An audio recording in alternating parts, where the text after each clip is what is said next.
guys, welcome back to my channel. Today's video we are shooting at my local library where I'm a librarian, and I just kind of like snuck away from the house in order to film here in a nice quiet location. I'm doing it before I open the library.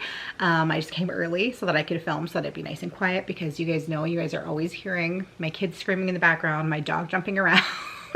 I just figured this is a perfect location for me to film. It's got some good lighting and I've got books all around me still, so it's all good. It still is on brand and I can film a few videos without being interrupted. So in today's video, we're going to be talking about the best historical fiction that I read last year in 2022. So this one is definitely a really hard genre to pick. I kind of borrowed from other genres because I'm doing kind of like a list of the best, you know, the best thrillers, the best horror, whatever. And there was quite a few that I like had so long of a list that I had to knock it down. So I was like, well, I could take this and just make a best historical fiction because I still wanted to talk about the books. But I had to lower my list a little bit because I tried to do only 5 for my best lists, right? So anyways, you guys don't care. You guys just want to know about the books. So I'm going to be talking in order. So the first one that we are going to be talking about, so I guess this would be my least favorite, like number 5, and that is My Best Friend's Exorcism by Grady Hendrix. Now this one I did not, I think I gave this one a 3 or maybe a 4. And the reason why it is on this list is because I think that maybe not necessarily that I was the best audience for this book, but I think that this book definitely does have its audience. And I didn't want to write it off because I think a lot of you guys will like it. Grady Hendrix, I find he is an author who I always want to read his books because the premise sounds so good, and it always, like, he always kind of has a different idea, right? Like something different, like with Horror Store, like, you know, a thriller set in an IKEA, basically. Like nobody is coming up with that kind of stuff. And same thing with this, like this is set in the 80s and it's about, you know, teenagers and one of them needing an exorcism. Like, that's cool. That sounds like it's right up my alley.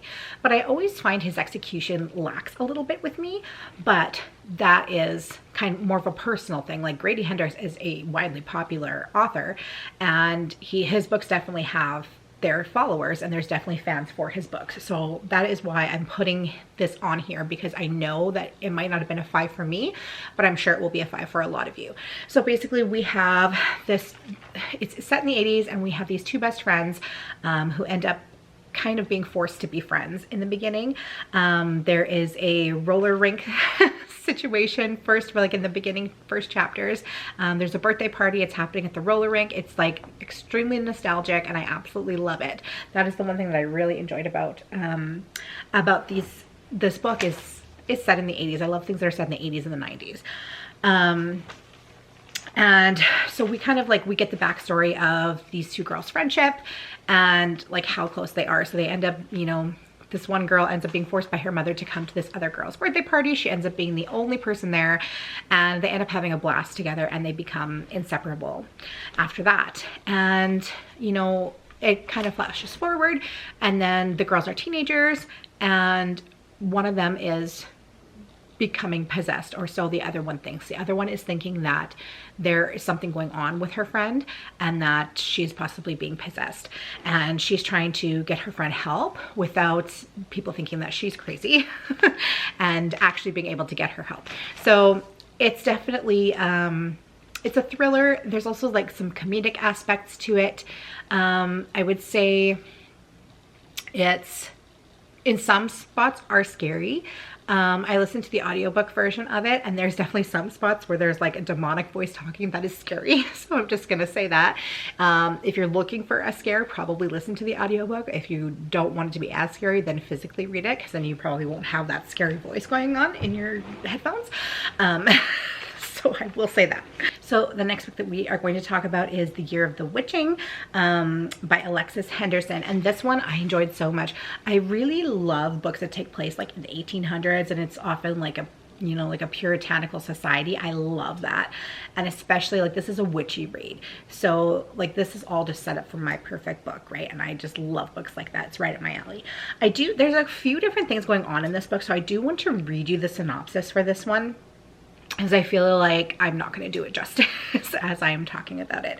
But it says, a young woman living in a rigid puritanical society discovers dark powers within herself in this stunning feminist fantasy debut. In the lands of Bethel, where the prophet's word is law, Emmanuel Moore's very existence is blasphemy. Her mother's union with an outsider of a different race cast her once proud family into disgrace, so Emmanuel does her best to worship the Father, follow holy protocol, and lead a life of submission, devotion, and absolute conformity, like all the other women in the settlement. But a mishap lures her into a forbidden dark wood surrounding Bethel, where the first prophet once chased and killed 4 powerful witches. Their spirits are still lurking there, and they bestow a gift on Emmanuel. The journal of her dead mother, who Emmanuel is shocked to learn once sought sanctuary in the wood. Fascinated by the secrets in the diary, Emmanuel finds herself struggling to understand how her mother could have consorted with the witches. But when she begins to learn the grim truths about the church and its history, she realizes the true threat to Bethel is in its own darkness.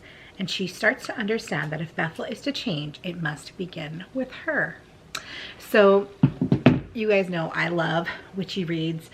Like I said, I love the 1800s. I love that whole era. And I love the idea of women being able to empower themselves, especially in this oppressive society, which is obviously still going on today. Like, we still struggle as women to come out of our shells and not be seen as a bitch, or, you know, whatever. Like, we still struggle to be accepted, even in today's society, which is horrible. Like, we've come a long way, obviously, but I mean, there's still issues, right? So I love hearing about women who are that oppressed, like that it's so long ago when things were really bad and it was not easy to be a woman. I love them coming into their own and defying what's expected of them and coming into their own power, you know, whether that's through witchcraft or just their own personalities, right? So those are stories that I absolutely love. So that's just right up my alley. So following sort of in the same timeline is The Lost Apothecary by Sarah Penner. And this one is a dual perspective. We follow a character in the modern day society, and we also follow a character back in the 1800s. And basically our character in the modern world is doing some research on what happened back in the 1800s. So we're getting both the perspectives, okay? So she is, I can't remember if she's writing a book or if she's a journalist or something like that. And I can't remember the names, and I don't have them here in front of me, so I apologize. But we end up finding out that basically there is this lost apothecary that the journalist kind of stumbles upon. And it's been boarded up for years, hundreds of years at this point, and no one has ever found it. So at this point, it's a historical landmark, and she has found this, and we are kind of learning the backstory behind this. And it was a secret apothecary.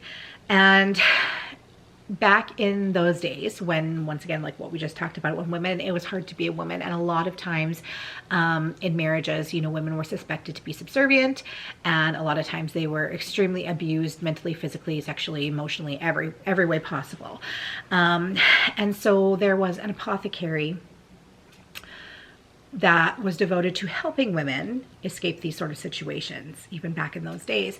And what they would do is they would give a woman this cocktail that they could poison their abusers with, basically. So it was a hidden apothecary, like in, you know, in the upfront store, it was just a normal apothecary, but in the back was like this special apothecary that that catered to these sort of situations. So and then we end up finding out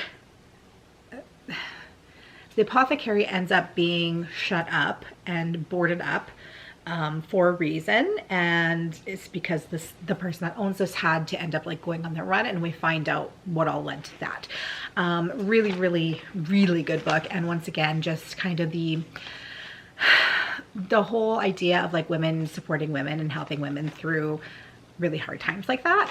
I love that. I love that whole like sisterhood aspect of things. So next we are going to talk about a book by Taylor Jenkins Reid, who I absolutely love. And the book we're going to talk about today is Carrie, Soto is Back. And this one was in the 90s, and I had so much fun reading this one. Just even all the pop culture references. Taylor Jenkins Reid is just an absolute master at having her books be in different time periods. Like, she just does such a good job researching whatever time period that she is writing in. I've read, I think, all of her books. Maybe there's one or two that I haven't read yet. But I've read all the more recent ones. And she just does such an amazing job at researching those time periods and making sure that her pieces are rooted in their time period. So there's lots of pop culture references. Basically, we follow Carrie Soto, who is a tennis master. She's the best tennis player of all time at this point. And we follow her as she just starts tennis, like back from when she's 3 years old. Her dad is her coach, all the way up to becoming a pro and becoming the best. And we find out, you know, there's definitely a lot of character flaws there, and she goes through a growth over time. And we just see her character evolve throughout the book. Basically, what ends up happening is, in the beginning, we are seeing her at a match. She is watching a match. I think it's Wimbledon or something like that. And someone overtakes her title, which is just not acceptable to her whatsoever. And she, at this point, has been retired for several years. And she decides to come out of retirement in order to try to reclaim her title.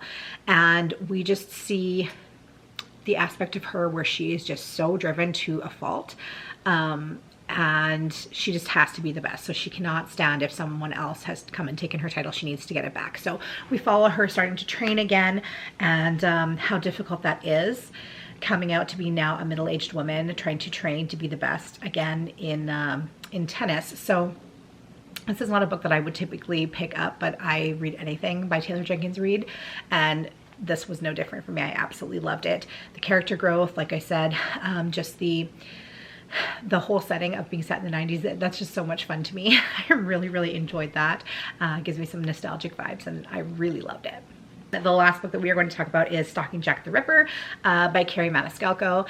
And this series is one that I have now read 2 out of the 4 books, and I'm just like trying to pace myself. I don't want to read them all too fast because I am enjoying them so much that I know I'm going to be sad when I'm done with the 4. So I haven't been reading all of them yet. But basically, we follow our main characters who are, it's once again back in the 1800s. And this is just so cool because this is a woman who is kind of defying her station. Okay, so she is kind of a higher class, and she has been working with her uncle as an apprentice in order to basically be a oh my god, diagnose deaths, what's it called, not a mortician. Oh my god, you guys are probably screaming it at me. Autopsy, like she's learning how to do autopsies. That's it. Oh my god, I just had to Google that. Okay, so she's been apprenticing under her uncle in order to learn how to do autopsies, which is something that is just in this day and age unheard of. Like, for a woman to be doing this is crazy. But he ends up pulling some strings and getting her into this class that he teaches, but she has to go dressed up as a boy. And her first class there, she ends up meeting another student, and he can tell right away that she is a girl, and like they kind of form this unlikely friendship. This student also is apprenticing under her uncle, so you know they get closer and closer, and this is during the time of the Jack the Ripper murders.